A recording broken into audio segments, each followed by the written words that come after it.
Hello అండి విజ్ఞాన్ గారు. Singer Pravasthi చేసిన అలిగేషన్స్ వల్ల ఈటీవీ సంస్థ కూడా కాస్త సీరియస్గా తీసుకున్నారు.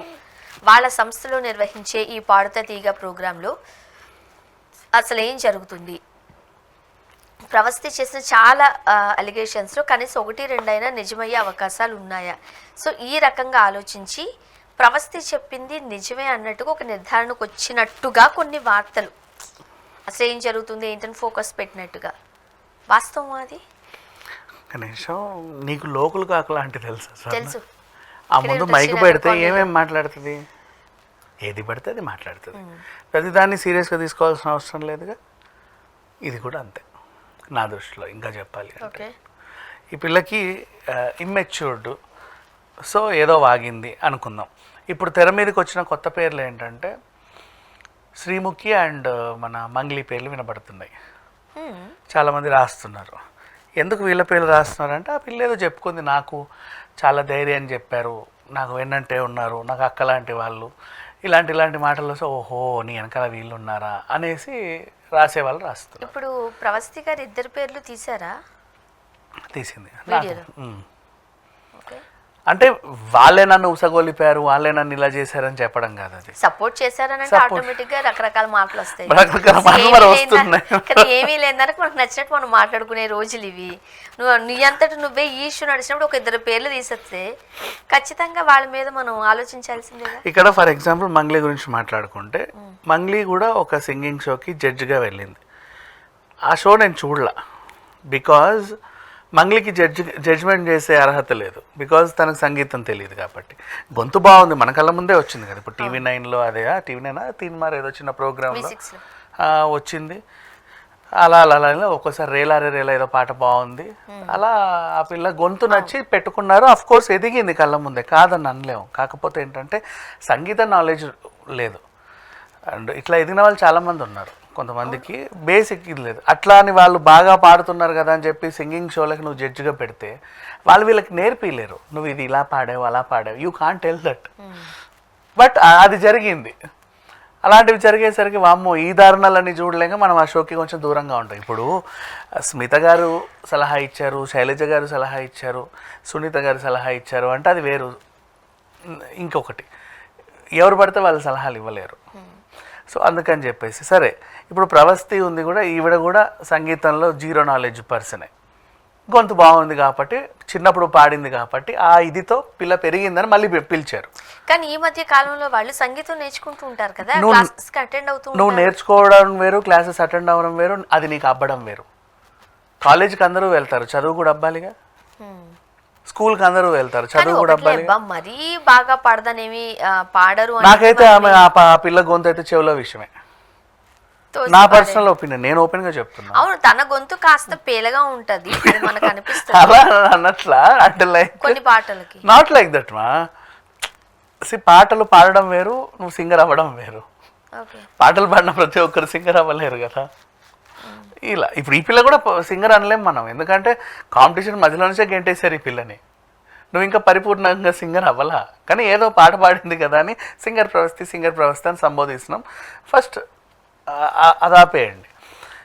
అండ్ నెక్స్ట్ నాకు ఎందుకు ఒక పదం బాగా నచ్చలేదు అంటే, అసలు లేని క్యారెక్టర్ని సృష్టించిన ఎలిగేషన్ పాస్ చేయడమే ఇబ్బంది వేసింది అక్కడ. ఏంటి, కాస్ట్యూమర్ బొడ్డు కిందకి చీర కట్టమన్నాడు అనే పదాన్ని మళ్ళీ పైకి తీస్తా. ఇప్పుడు అసలు అక్కడ కాస్ట్యూమర్ అనే క్యారెక్టరే లేదు కదా, బట్టలు ఇచ్చేది ప్రవీణే.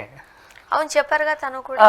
మరి నీకు అసలు కాస్ట్యూమర్ అనే క్యారెక్టరే లేనప్పుడు నువ్వు ఒక లేని క్యారెక్టర్ని సృష్టించి వాడు నన్ను బొడ్డు కిందకి చీర కట్టమన్నాడు, బాడీ షేమింగ్ చేశాడని ఎలా చెప్పావు నువ్వు?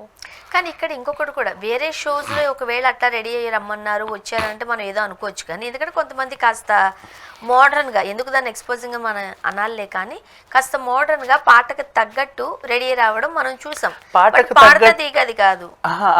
వేరే షోస్ ఏంటంటే పాటకి తగ్గట్టు అనేది పక్కన పెడితే, ఆ షో ఎపిసోడ్ డైరెక్టర్ షో మంచిగా జిగేలు ఉండాలి, వాళ్ళ చేత మంచి జిగేలు బట్టలు వేయించుకునేవాళ్ళు. థీమ్ని బట్టి పాటను బట్టి కూడా వాళ్ళు అవన్నీ డిజైన్ చేసుకుంటారు. అవును, ఆఫ్ కోర్స్ ఇట్ హ్యాపెన్స్. నువ్వు ఏదైనా ఫోక్ సాంగ్ పాడేటప్పుడు మీరు అన్నట్టు జిగేలు బట్టలు వేసుకుంటే బాగోదు కదా. అవును, జిగేలు రాని పాట పాడేటప్పుడు జిగేలు బట్టలు వేయాలి. కానీ ఈటీవీలో నువ్వు జిగేల్ పాట పాడినా కూడా బట్టలు వేయడానికి లేదు. అవును, అక్కడ కొన్ని ఉంటాయి. అందరూ చుడీదార్స్, చున్నీలు అండ్ ఇవి నెక్స్ట్ మెయింటైన్ మళ్ళీ చేస్తారు. ఈనాడు యాజమాన్యం ప్రొడక్షన్లో వచ్చిన ప్రోగ్రామ్ని జ్ఞాపిక నాకు ఇచ్చారు, నా మీద నమ్మకంతో ఇచ్చారు అంటే ఆవిడ దాన్ని నిలబెట్టుకోవడానికి ఇంకెన్ని కసరత్తులు చేస్తుంది. ఊరికే తీసి పడేసినట్టయితే చేయదు కదా. అట్లాంటిది నువ్వు లేని క్యారెక్టర్ సృష్టించి నువ్వు కాస్ట్యూమర్ మీద ఒక ఎలిగేషన్ పాస్ చేసి కూర్చున్నావు. ఇక అందరు మాట్లాడేస్తున్నా బుడ్డు కిందికి చీరంట, బుడ్డు కిందికి చీరంట. ఎక్కడమ్మా అసలు ఎక్కడున్నాడు కాస్ట్యూమర్? దానికి అట్లా పెట్టలేదు. సో ఇట్లాంటి ఎలిగేషన్స్ పాస్ చేసిన అమ్మాయికి మళ్ళీ జనాలు సపోర్ట్లు, వాళ్ళు ఈ పిల్ల నిజమే, ఇట్లాంటి షోస్లో ఇలాంటివి ఉంటాయి, జడ్జిలు కావాలనే పక్షపాతం చూపిస్తారు, డబ్బులు ఇచ్చిదే అవార్డులు ఇచ్చేస్తారు. కొన్ని డబ్బులు ఇచ్చి అంటే ఇప్పుడు నువ్వు గెలిచావనుకో, బా నా గొంతు బాగుంది కాబట్టి గెలిచా అంటావు. అవతల వాళ్ళు గెలిస్తేనేమో కావాలనే గెలిచారు, ఇట్లాంటి ఎలిగేషన్స్.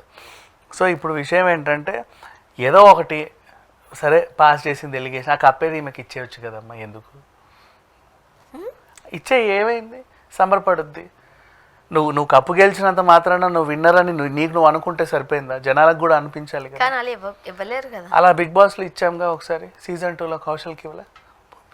జనాలు అందరూ ఇవ్వాలి అంటే వేసాలేపా తీసుకొని ఇచ్చేసారు. అట్లా కూడా ఇస్తారు, ఇవ్వచ్చు, తప్పలేదు. గొడవలు ఆగుతాయి కదా, ఈ పిల్ల సాటిస్ఫై అవుతుంది కదా. ఇప్పుడు షో అయిపోయింది కదా, ఎట్లా ఇస్తారు? షో అయిపోయింది, దానికోసం మొదటి నుంచి స్టార్ట్ చేయాలి. స్టార్ట్ అవసరం లేదు, ఊరికే అలా పిలిచి ప్రకటించి నీకు స్పెషల్ జ్యూరీ అవార్డు అని ఇచ్చుకోవచ్చు. ఈ సెక్షన్లో నువ్వు కూడా బాగా పాడావని చెప్పేసి మీతో వాళ్ళందరూ కూడా సత్కారం చేసిన ఏ స్వరాభిషేకంకో దేనికో పిలిచేసి ఇచ్చేసావు అనుకో, గోల్ వదిలిపోతుంది కదా. ఇంతవరకు రచ్చేందుకు ఇంకా అందరూ సాటిస్ఫై అవుతారు. ఇప్పుడు ప్రవస్తికి సపోర్ట్ చేసే వాళ్ళు కూడా ఉన్నారుగా, ఎంత కాదనుకున్నా ఇది నిజమని నమ్మేవాళ్ళు. బికాజ్ ఈ పిల్లని ఎందుకు నమ్ముతున్నారంటే పిల్లతో పాటు తల్లి కూడా అవును ఇలాగే జరిగింది, సునీత నా మొహం మీదే ఇలా అనింది, అసలు అక్కడ ఏం జరిగిందో చెప్పనా, వెళ్ళి నువ్వే నీ వల్లే ఇట్లా అయిందని చెప్పి వాళ్ళ అమ్మ సునీతను లేనిపోని మా తల్లి నువ్వు ఇక్కడ నుంచి వెళ్ళు అనింది. ఈ పదాన్ని మా అమ్మని నువ్వు అని సంబోధించింది అని అక్కడ ఆమె చేసింది చెప్పాలా అంటే వాళ్ళమ్మ ఊరికే వచ్చి సునీత ముందు నిలబడితే ఏయ్ నువ్వు ఇక్కడ నుంచి పో అనింది అనమాట. అలా ఎందుకంటారు? ఆ సంబంధించిన వీడియోస్ అన్నీ కూడా ఎపిసోడ్ డైరెక్టర్ దగ్గర ఉంటాయి కదా, అవన్నీ రిలీజ్ చేస్తే తలలు ఎక్కడ పెట్టుకుంటారు? వాళ్ళు చెప్తున్నారు కదా మా దగ్గర ప్రూఫ్స్ ఉన్నాయని. అవును, అందుకే అంత కాన్ఫిడెంట్గా మాట్లాడారు. అలా అని చెప్పి షో అట్లా రిలీజ్ చేశారనుకో ఫుటేజ్, షో పరువు తీసుకున్నట్టు ఉంటుంది. అప్పుడు ఆ షోకి ఇన్ని రోజులు కాపాడిన గౌరవము 25 years పోవడం అంటే ఎంత దరిద్రం. కోరి తెచ్చుకున్నారు నిజంగా చెప్పాలంటే. ఎందుకు చెప్పనా, కాంపిటీషన్ ద్వారా నువ్వు నిజంగా పిలిచి అసలు ప్రవస్తి గడప దొక్కేదే కాదు కదా. వీళ్ళ ఆలోచన ఏంటి, చిన్నప్పుడు మన దగ్గర పాడిన పిల్లలే కదా అని చెప్పేసి అరే మన అమ్మాయే కదా అని తీసుకున్నారు. పెద్దయ్యాక కూడా ఈ పిల్ల అలాగే పాడుద్దని ఏముంది, ఆ పిల్ల కబ్బలా. That is what happened. నువ్వు నిజంగా మళ్ళీ కాంపిటీషన్ పెట్టి అప్పట్లో బాలు గారు కాంపిటీషన్ పెట్టి బాగా సవరించి లాస్ట్లో తీసుకున్నారు చూడు. అసలు యాక్చువల్గా కాంపిటీషన్స్ అవే కదా, 100, 200, 1000 మందిలో వస్తారు. అవును, బేసిక్గా చేసుకుంటూ వస్తారు. బేసిక్గా అట్లా ఆడిషన్స్ ఉంటాయి. కాదు ఇక్కడ ఏంటంటే చేసే చిన్న పొరపాటు ఏంటంటే మనమ్మాయే కదా, మన ముందే కదా పెరిగింది, ఆల్రెడీ మన షోలో పాడింది కదా. ఒకటి ఇప్పుడు ప్రవస్తి విషయం పక్కన పెడితే ఎంతమంది అప్పటి వరకు మనకు తెలియని సింగర్స్ మనకు పరిచయం అయ్యారు. అవును, ఆ తర్వాత వాళ్ళు ఎంత పెద్ద పెద్ద సింగర్స్ అయ్యారు. బీభత్సంగా. ఇప్పుడు అంతే రాజకీయాలు ఉంటే వాళ్ళని తీసుకురావాల్సిన అవసరం లేదు. వాళ్ళకి తెలిసిన గురువుల దగ్గరికి వెళ్తే 10 మంది పిల్లలు హ్యాపీగా వాళ్ళనే పెట్టేసుకుంటే అయిపోతుంది కదా.